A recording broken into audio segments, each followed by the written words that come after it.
Aujourd'hui aussi, c'est un autre jour. Daïla.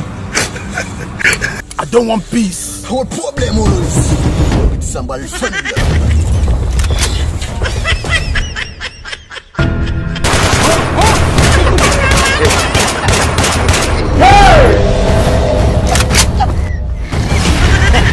Hold on.